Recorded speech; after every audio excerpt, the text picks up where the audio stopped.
asalaamaaleykum mbokk yi mbokk Géoul TV téléspectateurs yi ñu ngi leen di nuyu di leen ziar bu baax a baax di am mbégte ak contentement bu baax ñëwaat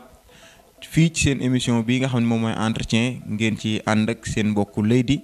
tey nag ñuy am mbégte ak contentement bu rëy dalal koo xam ne si kenn dootu ko présenté mu doon koo xam ne si ku ñu jox cër la ci dëkk bi fii nii muy monsieur Mansour Ndiaye tey ñu war ko dalal ci seen émission entretien donc monsieur Mansour Ndiaye dañ lay bàyyi nga présenté wu nuyoog askan wi. waaw asalaamaaleykum donc ñi seetaan ñëpp ku ne ñu ngi leen nuyu sa tur ak la sant donc di leen jaajëfal si occasion bi nga ñu permettre ñu mën a discuter ci loo xam ne si peut-être aspect Géoul la concerné donc maa ngi tudd Mansour Ndiaye dëkk juddoo Géoul yaroo Géoul màggee Géoul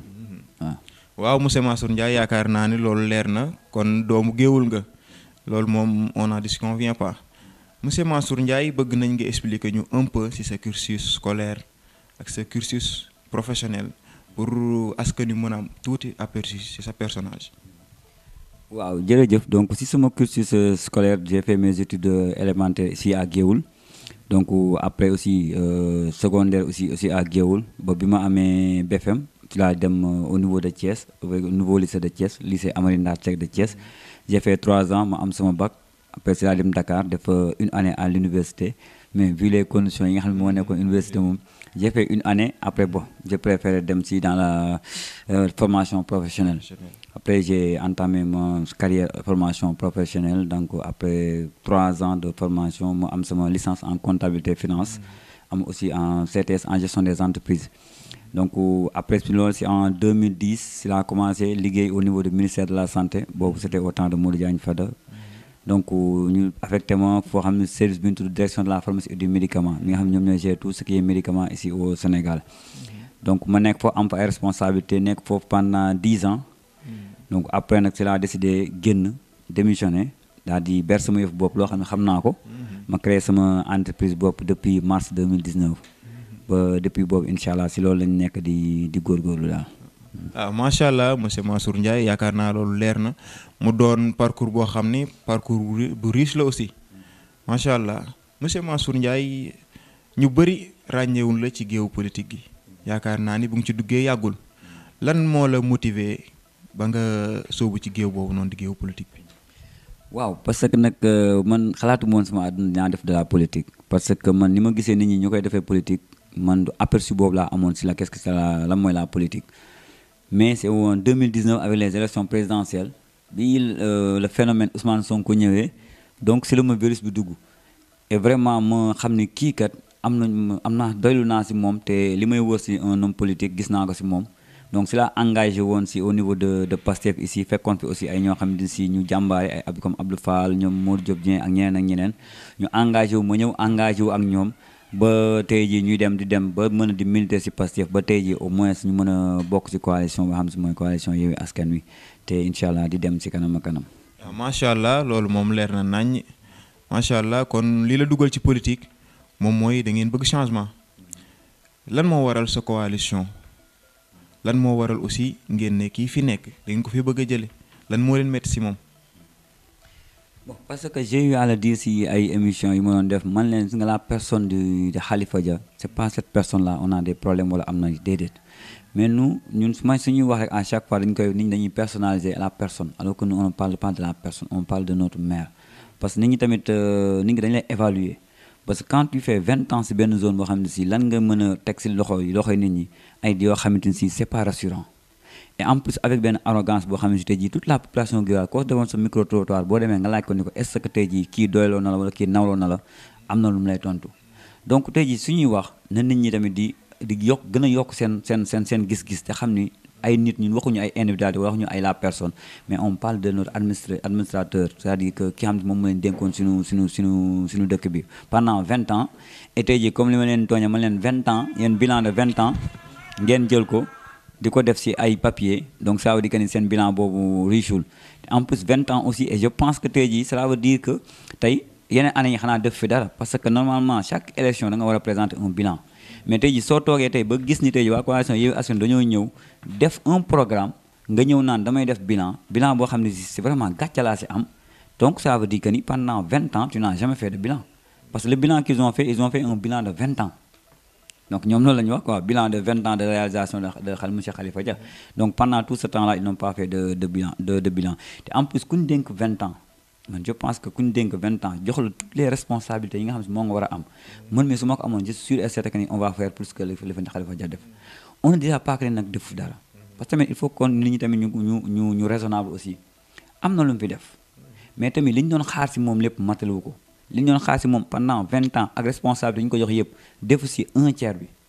Donc loolu moo tax ñun tam ñu ni pendant tout ce temps là 20 ans ku la deful dara tey bu lay laajaa benn 5 ans xam nga ni mën la defal dara. Donc nous espérons avoir un changement parce que xale yoo xam bi ñu juddoo fi lañ ko fekk nit ñoo xam bi ñuy màgg fi lañ ko fekk aussi duñ gis yenn changement yu bari yi. Donc nit ñoo màgg ñëw ni léegi maintenant nous avons besoin d'une nouvelle ère nous avons besoin d'une nouvelle personne yoo xam dañuy ñëw indi seen expérience indi seen expertise pour que ñu mën a am beneen xar kanam si Géoul. Donc loolu moo taxoon ñu engagé wu ñun tamit si au niveau de la coalition Yewwi Askan parce que jàpp nañ ni tey jii coalition boobu tey jii mën na li ñuy xaar si Géoul coalition boobu mën na ko def moo tax ñu engagé wu foofu au niveau avec aussi le parti Pastef. macha allah loolu leer na nañ macha allah léegi yéen bu ma leen déggee bu baax a baax da ngeen jàpp ne maire bi fi nekk li muy def doyul par rapport aux attentes de la société.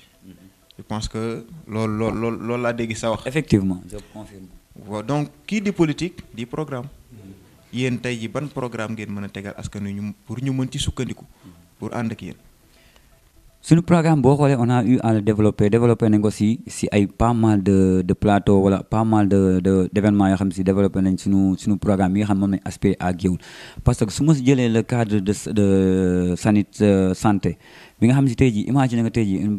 zone bu toll ne Géoul tey jii ak fi population bu toll ak fi niveau bi toll tey jii des fois tu as même du mal à faire benn transfert ici de Géoul en travers ambulance des fois ñu ne ak ambulance amu fi est-ce que Géoul mérite na loolu. duma ni amuñu ambulance am nañu ambulance mais est-ce que les conditions sont réunies pour que nit ki tey nga xam si man population maa moom ambulance wala maa moom yi mu mën a bénéficier loolu tey jii dama la jox benn exemple tey mutuelle d'épargne baa ngi mutuelle de santé baa ngi fii mais elle souffre tey ginnaaw yàlla peut-être l'année dernière man maa fi nekkoon am au moins benn initiative bu ndaw boo xam si jël fi ay 10 familles wala 15 familles inscrire pour mutuelle mën a soxaliku mais mutuelle lan la ñuy xaal mérité yi su mënta jox ku ne dama nga jënd garab mais mu accompagner nit ñi à travers cette mutuelle là ñun loolu dafa bokk suñu programme pour que population bi yëpp tey ji dañoo am droit suñu feebaree mën a dem faju dañoo am droit mën a am accessibilité si soins yi mais tey ji soo defee bu ñu amee ak soins bu baax rek ça dañoo organiser avec la convergence des jeunes de Géoul ay consultation journée de consultation gratuite pour que nit ñëpp mën si bénéfice à défaut de ça nit ñi dañu leen mujj di la solliciter parce que amuñu ordonnance bi dañu leen solliciter parce que amuñu moyen bi dañu leen solliciter parce que amuñu dara quand je reviens à la jeunesse tey nañ ma tegal ban projet lañ def fii boo xam ne si tey jii mën na accompagner jeunesse on ne demande pas de créer des emplois mais on demande de faciliter de mettre les conditions yi nga xam ne tey jii jeunes yi dañ mën a au moins entreprendre quelque chose mais fii boo amee benn projet bu ndaw boo xam ne da nga mën a entreprendre quand tu n'es pas du camp du maire dañuy dem sa tànk bi duñu la sax déglu et ça c'est désolant parce que gis nga dañoo toll benn temps boo xam c'est le temps de la politique ñu toll temps boo xam si amatul politique temps boobu nag yow mi nekk en maire da ngay fàtte tey sa partisan da ngay boole ñëpp nga uuf mais à chaque fois fu ñu déggee ñu wax wala à chaque fois fu ñu doxalee rek nga xam ne affaire partisan moom mooy ñëw te vraiment nous sommes désolés mais ça ne devrait pas se passer comme ça et ñun tey politique boobu ñun gëmuñu loolu au niveau de Yewwi Askan dañoo bëgg tey jii bis buñ 23 bu jàllee ba nit ñi fal ñu tey jii doo ci nekk tey jii maire wala premier adjoint wala kii conseil municipal bu Yewwi Askan Wi on sera le maire ou bien le conseil municipal de toute la population géowloise ñëpp mën see gis seen bopp ak yeneen aspect tey boo jëlee ñun woon le lotissement de Géoul je fais partie des premières personnes yoo xam ne waxoon nañu leen du lotissé parce que les conditions ne sont pas réunies dañoo gëmal nit ñi loo xamante si amul si te li gën a pire am na ay 1000 francs yu ñu demandé à la population mais ana 1000 francs yooyu nañu wax nit ñi fan lañ dugal 1000 francs boobu c'est-à-dire nit ki da nga ko demandé alors que après yow indi woowu tey jii nii man mii kat fii laa dugaloon xaalis boobu mais loolu aussi jar na la yaat parce que ba ni may wax kan moo mën a wax ni ma lotissé nañ fi benn parcelle et depuis combien de temps on parle de lotissement. non mais instant bi ñoom ñu ngi wax ne lotissement yi génn na daanaka bés bu ne nga dégg ko demal si Facebook chaque jour seneen ñiy bokk si ñoom génnañ leen waa cadastre ñëw nañ waa service urbanisme ñëw nañ waa ñëw nañ waaye mais xam nga gis nga man je préfère à ce que l'acte à la parole man je préfère nga ñëw nga leen lotissement baa ngi nii teg leen seen loxo mais ñii ñëw nañ fi danañ dagg ba tey ji ginnaaw yàlla duñ dagg parce que élection yi ginnaaw suba la te ñi dañ fi jógee lu ñu daggati donc cela veut dire que ni dootu ñu dagg dara. wóolu ngeen seen bopp de. non loolu moom c'est derrière nous waaw. waaw baax na loolu moom. ak yeneen point yoo xam ne tey bu ñu ko doon développé temps bi duñu ci permettre mais mën nañu ko développé yeneen point yoo xam ne si yëpp tey chaque point boo xam ne si mën nañ si au moins débattre am si luñ ci mën a wax. exactement li nga wax leer na nañ aussi programme bi tamit nekk na programme bu riche macha allah xanaa rek ñu bàyyi la tamit nga wax ak waa Géoul sensibiliser waat leen woo leen à ce que ñu ñëw jàppale la. waaw li may njëkk a lancé appel mooy à ce que nit ñi ñu ànd ak suñu xel ñu dal parce que nga Géoul rëy na rëyul Géoul ñun ñëpp ñoo ko bokk. xam nga tey li ma gën a naqari mooy tey ji démb gis naa benn publication bu ñu def tey ji Facebook naan nit ñi waa coalition Yewwi Askan ñoo dem saccagé seen i xaw ma lan aram du dëgg man ku ma xam fii Géoul xam ni man nekkuma si ay waxal nekkuma si ay yëfu ñàkk fayda te man sama tur lañ si wax sax te aram ka yàlla xam nañ boobu sax fekk ma fi yàlla xam nañ boobu sax nekkuma fa wax nañ si nag ni man maa fa nekkoon di yàq ni aram billaahi wallahi taala amul. donc tey ji nañ bàyyi yooyu parce que bu ñu bëgg a gañe rek tey ji di jéem a yàq deru nii te gëm naa ni population Gueoulal xamee nañ leen tey seen jikko boobu te rafetul parce que nga suba ak ginnaaw suba ñun ñëpp ñooy àndaat ñuy am dëj ñu ànd ñuy am ngénte ñu ànd ñuy toog grand place di ànd di ñëm ñëpp ñoo bokk lépp am na yoo xam si jaru ko fi mën nañ nekk des adversaires mais ñu def de la politique civilisée ku ne mën a défendre ses arguments tey jii ku ne mën a daataan kàddu askan bi ku ñu fal ñu xam ne ñoom ñoo la fal et qu'on n'oublie pas que il y a après le 23 et après le 23 tey ki nga nekkaloon ci conditions yu bon wala ki nga doon saaga boo jàkkaarloo mu lay wax da ngay rus te war nañ dépasser loolu beneen aspect aussi di woo population Gueoulal ñu wax ne leen gis nga changement bu fa jotee il faut que ñëpp pousse à ce que ñu changer alternative yi fi jaar yëpp population yi dañoo engagé woon à ce que alternative yooyu am mais Gueoul nag c'est tant que alternative am te je suis sûr et certain que alternative boobu ay heure moo ñu ci dese ça j'en suis sûr et certain tëddatuñ nelawatuñu fi mu nekk nii tëddatuñ nelawatuñu fi mu nekk ñi ngi jëfru ñi ngi daw ñi ngi def lii lu ne ñu ngi koy def pour à ce que jaakaar ni population yi dañ leen voté wala nga xam ne ñàkk nañ élection yi mais ils sont sûrs et certains koo si wéetal si nekk su waxalee teraay ba mel xam na ni fi mu nekk nii ay waxtu moo leen fi dese li leen ñaan nag mooy comme suñu oto yi nga xam ne si mairie bi moo ko moom ñu waroon koo jël teg ko sa mairie ba moom la ñuy campagne loolu rafetul ñun ñëpp ñoo ko bokk rajo Géoul bi on n'a pas accès. rajo bi ça comment. rajo bi dañuy def live ak direct ay meeting. ci rajo bi. yéen ñëpp yéen ngi dëkk Géoul am na ay émissions yoo xam lu ne nga fay gis des fois il a fallu comme ñoom dañ may woo mën mii ma intervenir foofu pour tey ñu mën a jàllale annonce wala yooyu et ça c'est normal ñun ñëpp ñoo ko bokk. tey oto yi ñuy dawal fii yëpp genn wàll gi yëpp oto boobu ñun ñoo ko moom population Géoul te pourtant moom la ñuy campagne dama leen di ñaan rek chauffeur ba koy dawal mu daw ndànk parce que bu ko yàqee dañuy fay parce que ñoom xam nañ ay waxtu moo leen fi dese su paanalee oto bi dañuy fay donc nañu dawal suñu oto boobu ndànk jëlal téel ñu ko ndànk parce que xam na ni incha allah bu lëndee wala lu dimanche soir oto boobu moom xam nañ ni moom pare nañ dernier jour lañ si dawal donc di woo waa population Géoul ñu am confiance la coalition Yewwi Askan Wi parce que yaakaar naa ne coalition Yewwi Askan Wi dañ leen tegal programme boo xam ne c'est bien défini bien ficelé tegal leen programme boo xam ne si amul leen loo xam ne dañu ko inventé tegal leen ay nit ñoo xam ne tey am nañ si ñoom yaakaar parce que quand on prend l'exemple de Maguette Gueye tey kër goo dugg mu ni la lam ma defal wala lam fa def wala lam def waa ki nga xam ne da lay defal man jëlal naa sama bopp mais ki nga xam ne da lay defal te nekkul dara kooku nga yaakaar ni kooku boo ko joxee sa mairie pour mu jaamu la kooku dana yomb trop pour mu jaamu la donc nañ xippi bët yi ñu xam ni le changement a sonné et changement bu ñu rawee on va rester encore 5 ans encore à souffrir et bu boobaa nag ngir yàlla bu kenn taxaw ni ah su ma yëgoon de mieux vaut tard que jamais et c'est l'heure du changement et c'est le 23 incha allah. macha allah dégg nañ kàddu yi rafet na leer na mais mel na ne wóolu ngeen seen bopp nag. wóolu ngeen seen bopp. yàlla baax na ku dégg ngeen waxee xam ne wax dëgg yàlla wóolu ngeen seen bopp. yaakaar naa spécimen bi moo nekk nii. waaw spécimen bii mi ngi nii képp koo xam ne si da nga bëgg a voter coalition Yewwi Askan Wi bii ngay jël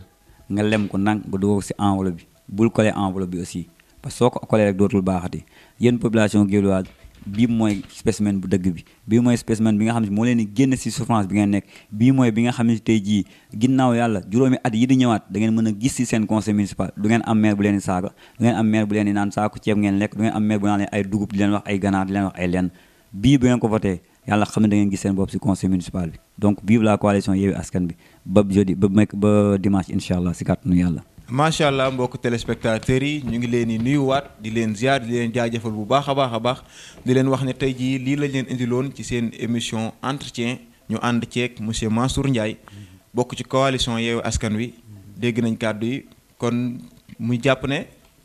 ba le 23 rek incha allah. ndam rek macha allah kon mbokk yi ñoo ko déggandoo le 23 incha allah ñëpp dem voté ji. ku ci nekk ñuy xam ne nag géewul ñun ñoo ko bokk. géewul kenn mënu koo defar ku dul ñun tamit. politique bi day jeex te politique bi jeexee ñun ñoo fiy des. kon nu mu ci mënti doon rek ñu rafetal ko ba bu loolu jàllee. suñu vie en communauté mën a neex. kon loolu lañ leen indiloon tey ci émission entretien ñu ngi leen di nuyu bu baax di leen jaajëfal à la prochaine incha allah.